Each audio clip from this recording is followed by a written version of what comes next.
artists, it's Catherine Ziegler with the Acting for Your Life podcast, and welcome to Season 5. Thank you so much for tuning in. I want to thank you guys and those of you who joined our online training program, our free online class that we offered this past week. It was a wild success. You can find out more about that at actingforyourlife.com. That's acting, the number 4, yourlife.com. You can also find out more information on Facebook, /Acting for Your Life.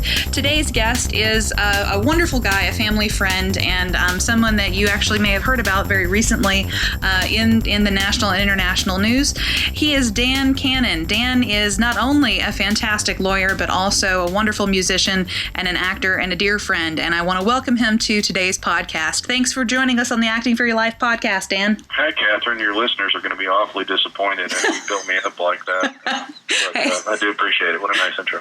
Well, you are very welcome, and it is incredibly well-deserved. A lot of people have heard your name in the national and international news, and we'll get to that. But I'd like to start off the podcast today by just talking to you about how you found the entertainment arts and especially music, because you are in a band with Todd. The band is called the Vatican Bank, and you and I were in a show together. That's actually, I think that's how we met, wasn't it? Through Judas?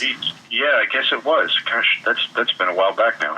It's been a real long time ago. But yeah, we met back then, and that's actually how I got to know you, was through the theater. So how did you find the arts? Was it were you younger when you got interested? Yeah, as far as the music thing goes, yes, definitely. I've always played an instrument. I mean, I started out on piano, which I can't play now, but then I switched over to guitar when I was like 11, 12.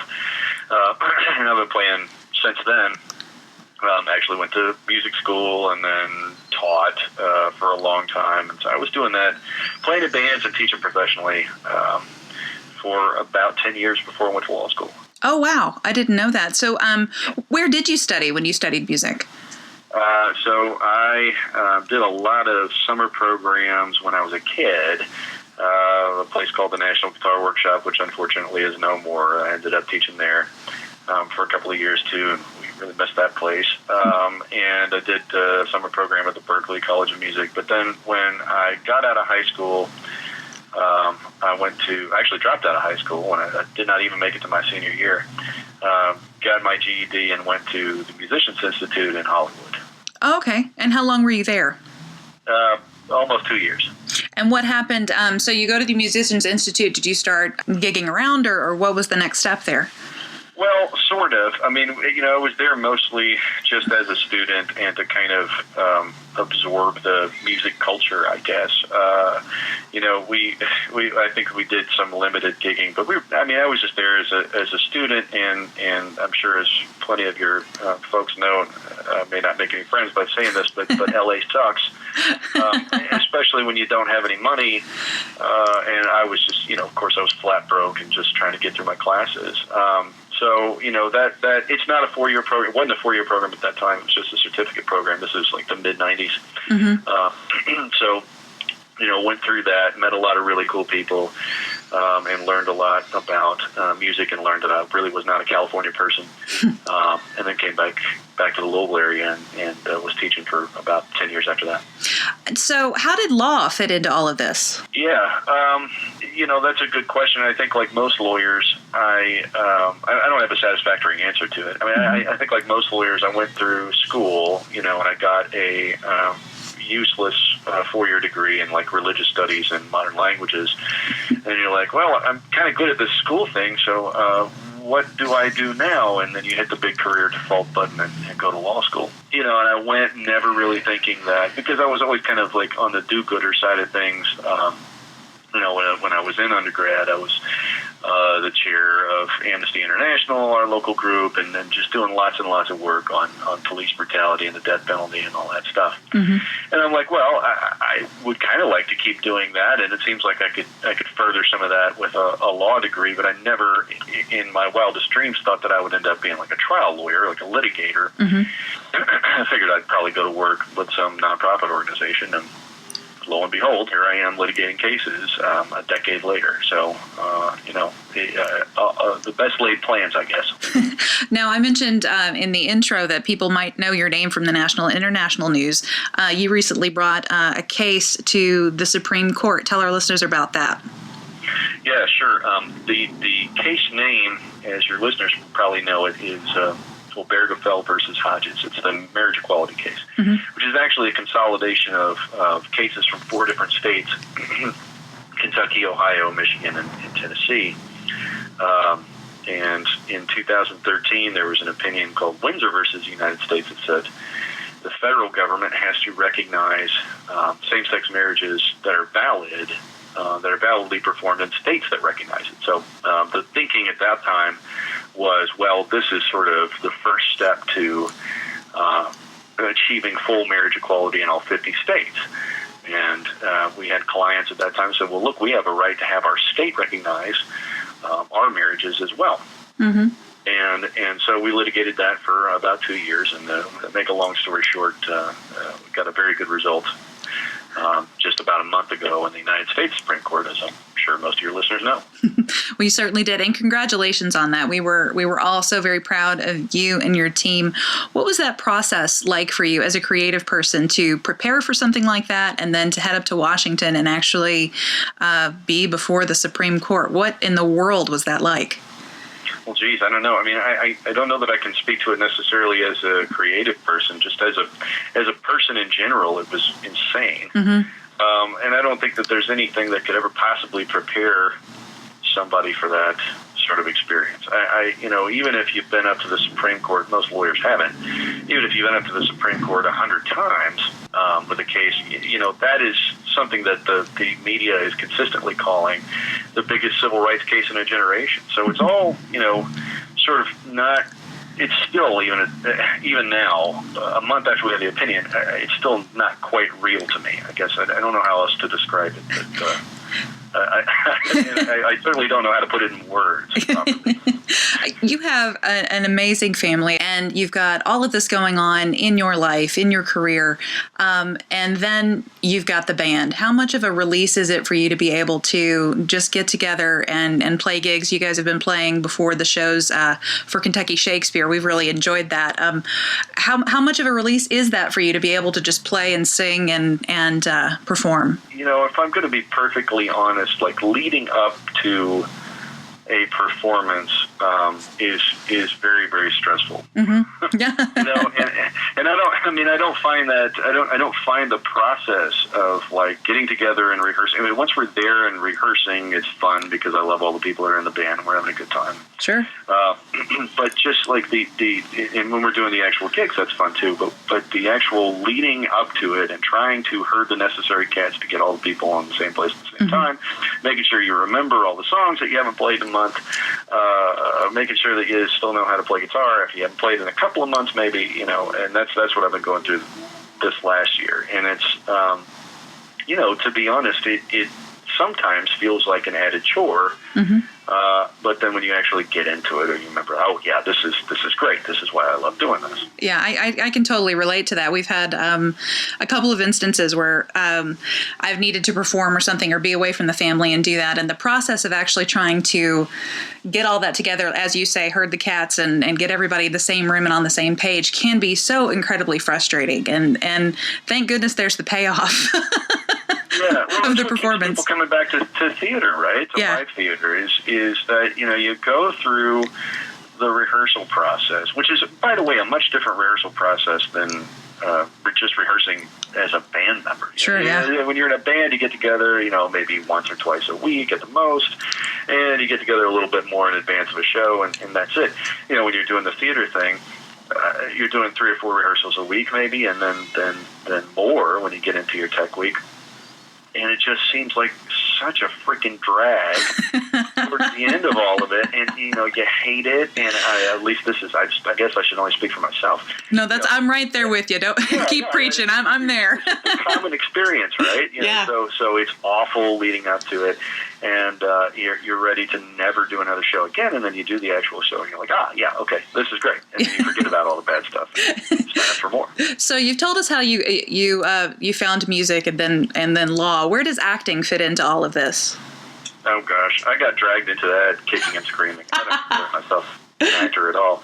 I am familiar with the culture, right? So I've done enough shows to where I now understand terminology. I can get stage left and stage right with about 50% accuracy. So I feel like I'm doing pretty good with that.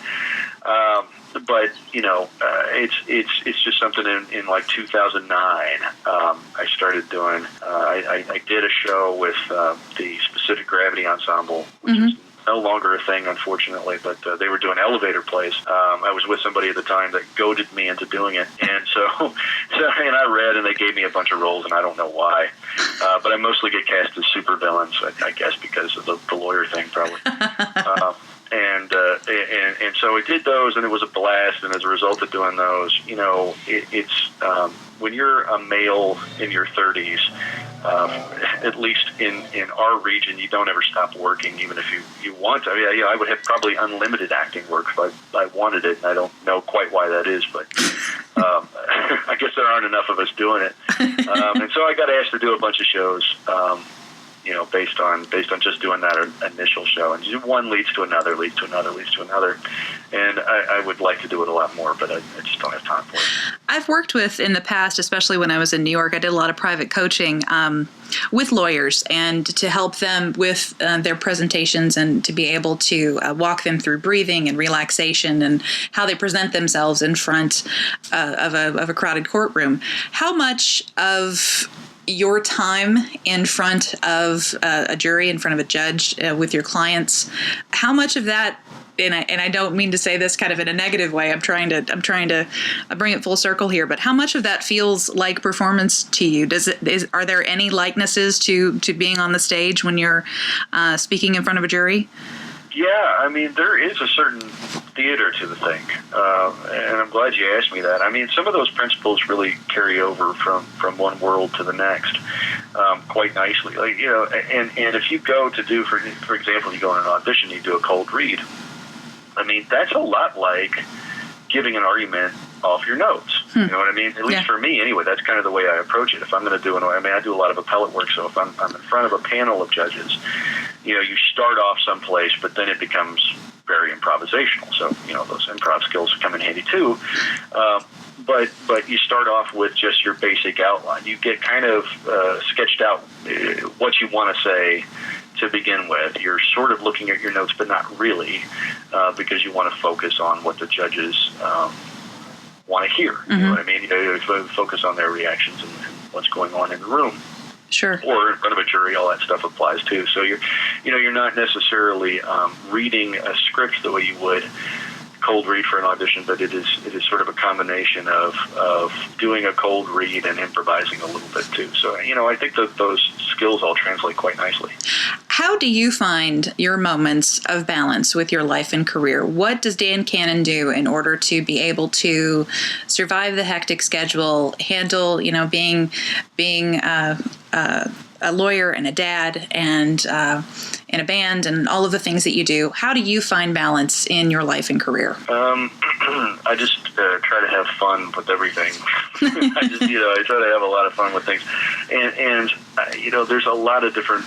I guess I don't have a uniform answer to that. I am revising that strategy all the time to try to figure out how to not go crazy. And I think every lawyer I know is doing that, quite frankly, just trying to figure out what works. And, for some guys, it works to drink a whole lot or to do drugs or something like that. It's not really my thing. I've been on an exercise kick, and I'm trying to keep up with that, because if I don't do that, I find that I start to go crazy. The meditation thing helps. Anytime you're doing work like mine, where we deal with like some very scary and sometimes violent things, it's good to have talk therapy. I think everybody should do that, and go as often as you can. If you have the ability to do that. So, that's stuff that I would recommend to anybody, though, not just somebody that's trying to juggle a bunch of different things. And, of course, all the artistic stuff is very therapeutic, too. Before we close up here, what do you think is your favorite moment in front of any audience of yours? I wish you had asked me that question ahead of time. This is the part we can't edit if you need me to. Yeah, we might have to do that, because I have to think about that. I mean, there's so Yeah, I hate asking absolutes like that because it's always, give me your top 3 or whatever. But yeah, there's so much. I had somebody, every time somebody says they saw some crazy picture of me somewhere, I'm thinking, all right, you found the picture of me both in drag and in full Nazi regalia, which is what I was in a show called Bent. Like right after I started acting, this is maybe 6 years ago, and it was maybe the second show that I ever did, and I played the first act. I played a drag queen Nazi informant, and in the second act, it was just like this full evil Nazi captain. We were like, people are going through the receiving line and not shaking my hand. That's the scaredy Nazi dude. And so, of course, now in the age of social media, those pictures, the production stills, live on forever with me, civil rights lawyer, in a full Nazi outfit. I don't really mind the drag so much. But, well, I do believe that we saw you in full leather in Spamalot too, so there's that. Oh yeah, no, that's part of the course. That's a regular Saturday night. Well, Dan, I want to thank you so much for being a part of the podcast. I really appreciate it, and congratulations on the recent decision, and of course on your wonderful family. Thanks a lot, Kathy. Everybody, that was Dan Canon. Thanks so much for tuning in to the Acting for Your Life podcast. You can always find us at actingforyourlife.com. That's acting, the number 4, yourlife.com. Now go out there and break some legs.